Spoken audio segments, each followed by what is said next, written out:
Hi there, my name is Mihatov. I'm an interventional cardiologist at New York Presbyterian Brooklyn Methodist and Weill Cornell Medical College, and a member of SCAI's Match Task Force. Today, I'm delighted to be joined by one of our own interventional fellows, Dr. Desai, to share his perspective on SCAI's effort to bring interventional cardiology in the match. Dr. Desai, thank you so much for joining us. I know we're catching you between cases, but why don't we start off by just having you introduce yourself to the group and share a little bit about your interest in interventional cardiology. Thank you, Dr. Mihatov, and thank you, SCAI, for giving me this opportunity to share my story. My name is Dr Desai. I'm currently an interventional fellow at New York Presbyterian Brooklyn Methodist Hospital. So a little bit about myself. I went to med school in St. George's University in Grenada, and then after that, I ended up doing my residency in Stanford Hospital in Connecticut. And then I came back to Brooklyn Methodist Hospital for my cardiology fellowship, and I stayed onwards for interventional fellowship. We're glad to have you.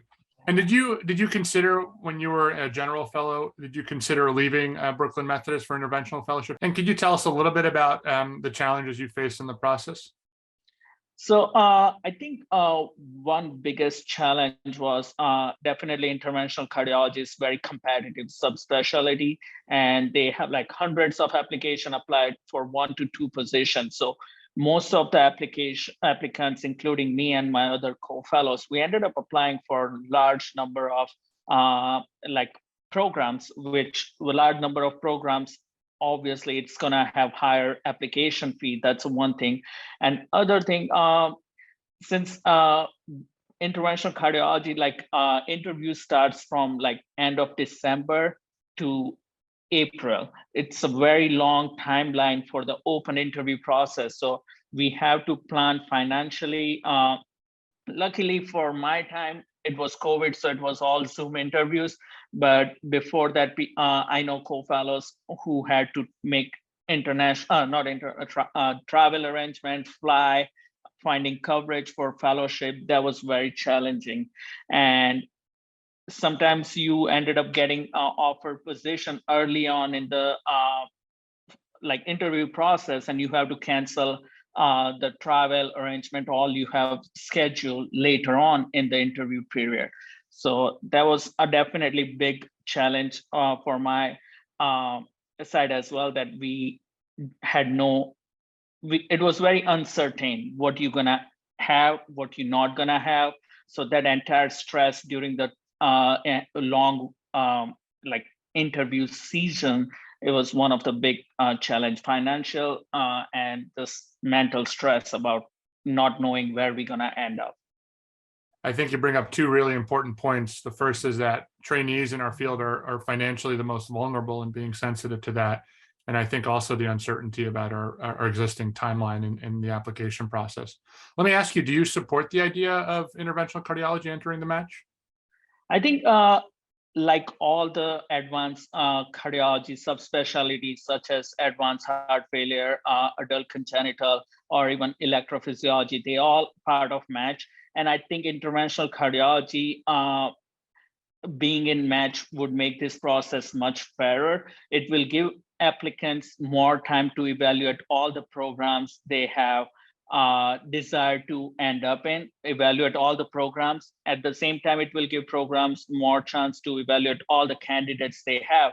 And then you just decide to rank. In the current situation, I may have better opportunity or better offer later on in the interview season, but I may never have chance to explore that because I'm offered this position earlier, and if I don't take it, I might not go match.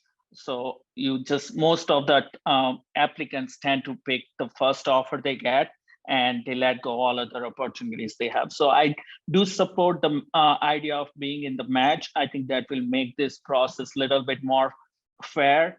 And at the same time, you will have some certainty, you are not just trying to frantically match just somewhere, rather than you can end up going into program or location where you actually want to end up at. I think those are all really great points. Have you had a chance to speak to some of your co-fellows or colleagues about the match and some of their thoughts and reflections? I have talked to my previous fellows who applied, and they were very frustrated with how entire process went because they were like very like emotionally, financially, they were very exhausted. Plus, they had to ask a lot of co-fellow to cover for their shift, and especially when they had to travel, and it would take 2-3 days out of their rotation. So somebody has to cover, and they have to pay them back and all that. So they were very frustrated about how the entire process went. So I think for us, it was easier because it was Zoom interviews. So we didn't have to do that much ask for coverage, but a lot of them had interest about having a little bit narrow interview process and a little bit like more fair, where we have certainty and we can plan our travel, and not like, oh, now I have it. One of my co-fellow who actually had all the travel and everything booked, and he got offered, so he had to cancel it. And apparently airline would be like, oh, it's not cancelable. So he had to lose the travel money and all that stuff. So they were looking forward to more like a match process. So they were more leaning towards something other than what his current situation is. I mean, those stories are incredibly powerful. I don't want to take up too much of your time. Those perspectives were incredibly important. I think highlight certainly my motivation, and I think the all of SCAI's motivation to bring standardization and fairness to the process. Thank you so much for taking the time, and I'm hopeful that in sometime in the near future, interventional cardiology will also be joining the match. So thanks very much, Dr. Desai. Thank you so much. Thank you so much, Dr. Nino.